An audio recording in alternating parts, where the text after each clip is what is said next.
Hey, good morning, everyone. Welcome to Coffee Talk for this week. What are we at? It's July?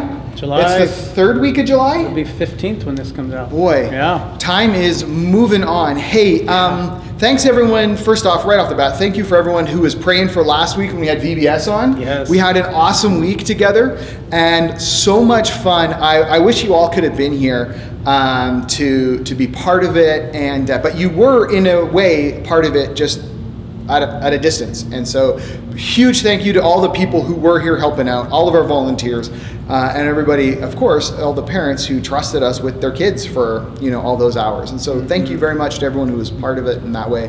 Now it's another week. Yeah, it is. And there's lots going on, and we've had now 2 awesome Sundays together that have been different, right? Different from the last, how many months? 17, 16, I don't know, that. Time is irrelevant. However many months it was. No, it is relevant, and you just don't know. You know what, I can't keep track of it, so it feels like anything you can't Yes. keep track of just doesn't really exist, like, I don't know, money. Anyways,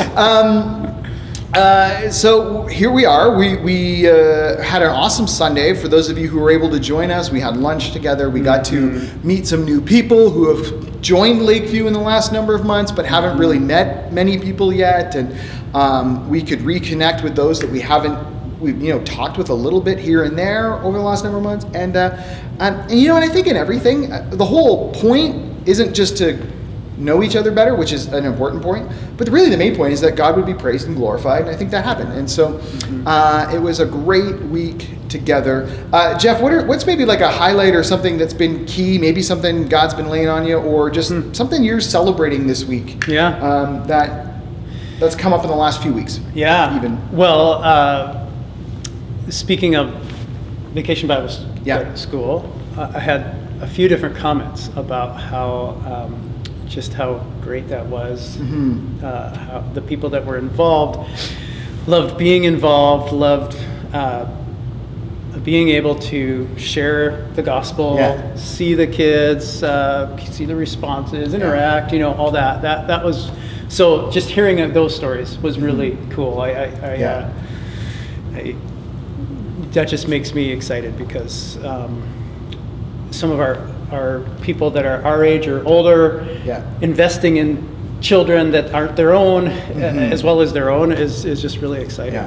That multi-generational is so good. You and I have talked about that a lot. Totally. And being together for a meal was so great. For me, it's just really neat because I've met people over the phone. I've met a few people as I've been able to do some visiting, but to see people in context of where they're interacting with other people, that has been really exciting. So, I'm just really excited that we're able to be heading more in the direction we've been wanting to for over a year. Right. Yeah. So, when you kind of like join a church and as their new pastor, you sort of you do it so that you can, I don't know, not be on the computer all the time, right? Like it's to be with people, and so it's a joy to be together, and so it's there's a lot to celebrate. I think is kind of what's on my heart this morning.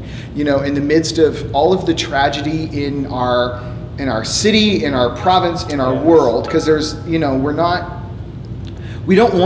people who stick our heads in the sand and just ignore it.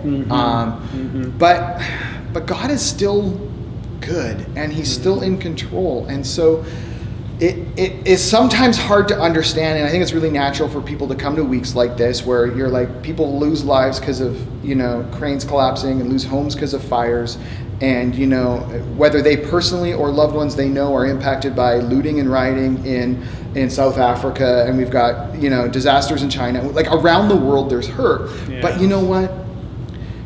We need to acknowledge that. We need to grieve it and lament it and ask God, what is this about? But yet at the same time, we're still called to be people of praise. And that's kind of been a lot of what's on my heart, I think, the last couple of days, is how do we do that when we're hurting? And I think that's also actually been kind of a theme that's been going on these last 18 months, is what do you do? How do we, but we're people of both right? Where we're like, no, we have a God who's good and we celebrate him, but we live in a broken world that's impacted by sin and lots of garbage. And so,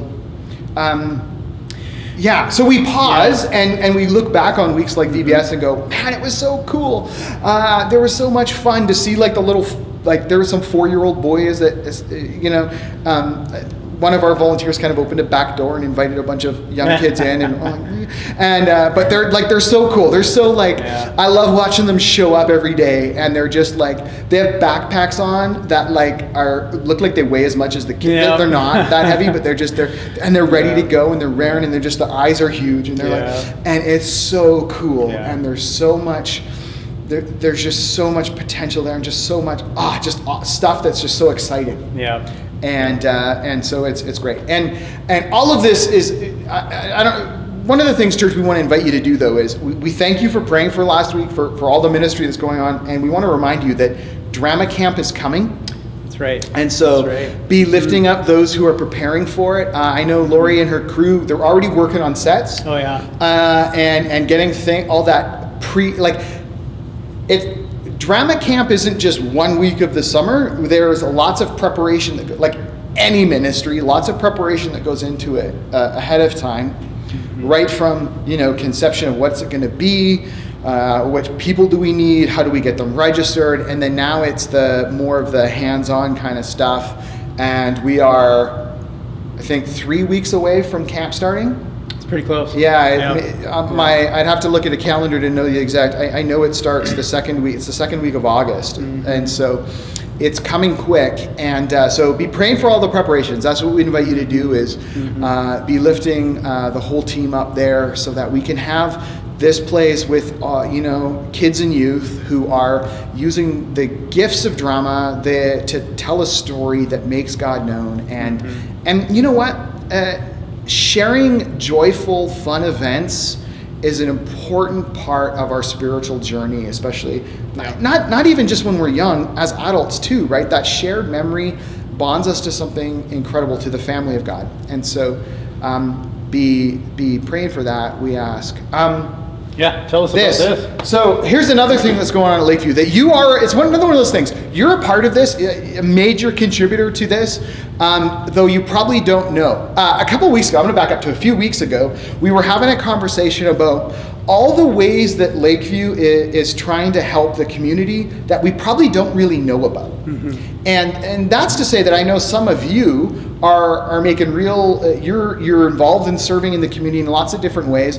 We would love, we're awkward about, kind of tooting our own horn, right? Everyone is. No one wants to be bragging around, but sometimes it's just good to know that here's ministry opportunities in the community, that we could join our friends in helping in some of them and be part of giving back. And this is one of them that Lakeview does. So this is actually a food bank thing, just to be clear about. We partner with the food bank who distributes backpacks to families and kids especially that just otherwise would be going back to school in the fall without a backpack. So the food bank has the connections to the people. We don't really, by and large. We might know of a couple people here and there, but we love to deliver a whole load of backpacks to the food bank that they can distribute in in the end of the latter bits of summer and into the fall. And so that's what we've been doing this week. But it's not just a backpack. No, there's a few basic school supplies in there. Like we want kids to be able to have like some pens and paper and a binder and I know that what some schools do in our community, and others as well, is kids can get school supplies through the school, but those stay at the school. And so, for kids to be able to have like a new pack of pencil crayons, right? And some erasers and pencils and things like that they can, whether it's homework at home or just doodling at home, but just to really, we want families to go, oh wow, someone cares. And just to feel encouraged. And so that's what we've been doing this week. It actually starts in the fall, right? As stores kind of clear out stuff, we try and use money wisely and buy what we can when it's on clearance, and then we store it because they need them in the summer before the big sales start. Is kind of what by and large happens. And so we're very excited. Thursday, so when this comes out, we'll be able to drop off a whole bunch of backpacks to the food bank. Right now we have 36 filled. We have some more backpacks coming. Our goal every year is to get to 40. And so we've got that ready. You know, a big allotment will be going to the food bank tomorrow. That's great. Or on when you're watching this today, on Thursday. And it's all because at Lakeview, like, you give to this. It's part of a budgeted thing that we as a church have decided we want to be involved in our community in this way. And 2 years ago, maybe even 3 years ago, we started trying to do it with, we'd pull during the kids ministry Sunday morning time, we'd get like the elementary kids together and they had stuffed backpacks. And then I would spend all of Monday making sure the right things got in the backpacks. But whatever, it's great to have kids sort of like, no, this is something we do for our peers. And last year, because of COVID, it was something we just did as staff. And then this year, because I wasn't as well organized, it was something that I did get 3 kids. Well, 1 from our youth and 2 from our kids ministry together, and we stuffed these, and it's cool because they're like, boy, this is like, okay, so they were really into it. They were really into it, and I will tell you what, my Joella was especially into it. And part of it's for her. It's like, no, like she'd tell me, she said, Dad, you got to get backpacks like this because these are the backpacks that the kids at school have, and they love them. And so it's also nice to know that this is kids wanting to, you know, they care about their peers, and that's something I think a lot of kids, almost every kid has really naturally. They just love their friends, and they want to do nice things for their friends, and so we just want to we get to nurture that through church, and so that's part of the project for this week that Lakeview you've been a part of supporting, and so we want you to be aware of that, and we want to say thank you for supporting that. And hey, you know what? Pray for the families that are going to get these backpacks too. We don't know who. And really, it's kind of none of our business, so we're not asking. But we know that it's gonna encourage people. It's gonna make a difference in our community, and so we can pray for those families. And that leads to because you've given to this, it's part of our budget. On Sunday mornings, we haven't been passing the plate. We're still being careful about sanitizing our hands, and just we're being recommended to wear masks and to sanitize and all that stuff still, and we want to be cognizant of that and be careful. So we've kept our offering in the back. If you know where we are at, we're at the back of the auditorium where we meet on Sunday mornings, and right there on the other side of the double doors going out is a place where you can give your offering. So just so you know, that's where you can give. You can come in during the week, as many of you have been doing, or you can figure out online how to do it, but that is a place where you can give to your offering to the church and its ministries. There was one more thing that we wanted to... Yeah, one more thing. So we also haven't been passing out bulletins. When you come in, you'll probably, if you've been part of Lakeview for, let's say, longer than COVID, you'll know that the bulletin looked a lot different back in even February of 2020. And it was like one page, and then it all became digital, and we thought, well, let's reformat. Why not? Like, let's make it colorful. Let's add other things. Let's just... A digital looking bulletin is very different than what we used to produce, and we produce with the intent of print. And so then we thought, well, we're back. We're still not really cool with handing out bulletins. We don't want to be we pass out coloring pages for the kids and stuff, but we don't know how to. We don't want to go back to, anyways, long story short, we don't want to be printing like 600 pages every week, and because we know that most of you are getting it emailed to you on Friday anyways. And so, which, by the way, segue, if you want to be getting that email but you're not, please write to office@lakeviewheightsbaptist.com and say, hey, please add me to the bulletin email, and Ursula will add you there. And or you can call the office on Tuesday, Thursday, or Friday between 9 and 2. And the phone number is 250-769-5922. Wait, did I get that right? I always get, is it 59 or 95? You know what?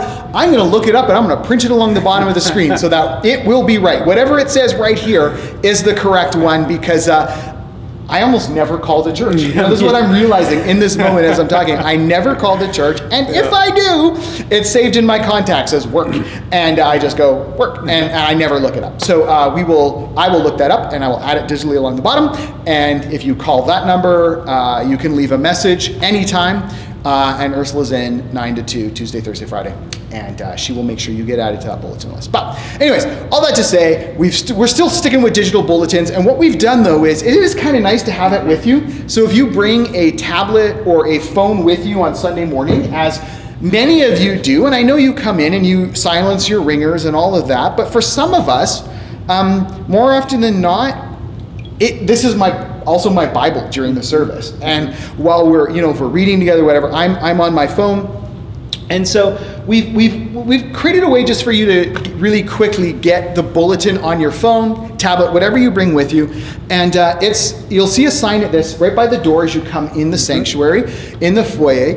And there's one of these goofy little QR codes here, which if you haven't used them, you may have used them before. They seem to be a lot of places these days. I'll hold it just a little closer to the camera. This one, if you actually scan the screen right now, do you know where you'll end up? Do you want to guess what this is? This is not the bulletin one. The bulletin one from this last week got thrown away a little.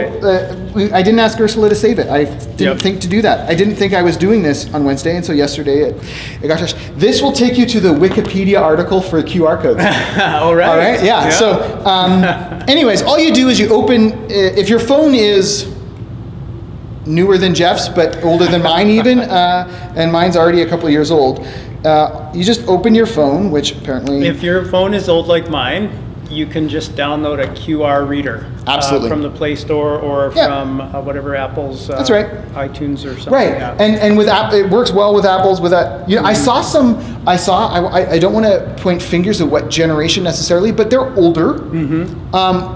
Older than Jeff even, and like in the retirement zone, who were doing this on Sunday. Yeah. And I know not everyone's technically inclined, but you know what? All you do is you open your phone, you take a little, I got to open the Google Lens, which is a thing in the phone, and then it takes me right to a QR reader. Boom, I hit the link, and all of a sudden I would have, right now it's directing me to Wikipedia, but when I do it with the bulletin, I now have the bulletin as a PDF on my phone. It's right there, and so I can be in the service, I can be switching between bulletin and Bible, all you need really, and then you've got that info that's good to have. That's part of being connected and part of sharing life all at Lakeview is information. And we want to make sure that you all know the current information and what things as a church we're praying for this week. Like, which church, like we always have another church ministry in West Kelowna that we're encouraging our people to pray for every week. And we have a NAB ministry that we're praying for every week. And, a number of things that we invite you to, so beyond just the regular stuff of, what's going on with the people who normally sit here, but all kinds of things that we invite you to join us in. And so having a bulletin is just, we encourage you to read it so that you can be well connected with all of the happenings. Yeah. So. Well, thanks, Chris. We're excited about a lot of this stuff. We're praying for a lot of the stuff we talked about that is happening. We're encouraging you to pray with us, to celebrate with us, to mourn with those who are mourning. The Bible talks about all the emotions that we have, and we have a lot of conflicting emotions sometimes. I have a group, we meet every Wednesday, and before we get started, we talk about our emotions, and often we'll be like, I feel this way and this way, and we're conflicted, and so we're sad for so many people that are losing their homes, as Chris said, and all that. But we're also excited about what we get to be involved and invited into in God's work, and we trust, we're going to talk about this on Sunday, the just will live by faith. We live by faith, knowing that God sees it all, and He has an overarching plan, and He's leading history to it, even when it seems like it's going the other way. He's still moving it where He wants it to go. Absolutely. And our great hope, which is, I love, one of my life verses is from Peter, right, where he says, always be prepared to give the reason for the hope that you have. And the hope isn't that life will be good or easy. The hope is Jesus took care of my sin, and I have an eternity that is secure with God. That's the hope. And so when devastation comes, when heartache comes, The hope is that all of this is passing, right? Because the future is secure with Jesus. Yeah. And so, church, that's our, I guess, our encouragement in a week like this, where we've got lots to celebrate, lots to mourn, lots to, just give to, it's a full week. Yeah. And I love that term a lot more than busy, because busy sounds like a lame excuse for not getting other stuff done. It's a full week. Yeah. There's a lot that God's calling us into, and we come as people of hope. And we do it together. We need each other. Yeah. Totally. Yeah. So, church, thank you. Yeah. Thank you for being with us in a week like this and in this journey that's a lot longer than just 1 week. And so, hey, we look forward to connecting with you face to face on Sunday or online if that's all you're able to do or comfortable with these days. But we look forward to seeing you real soon.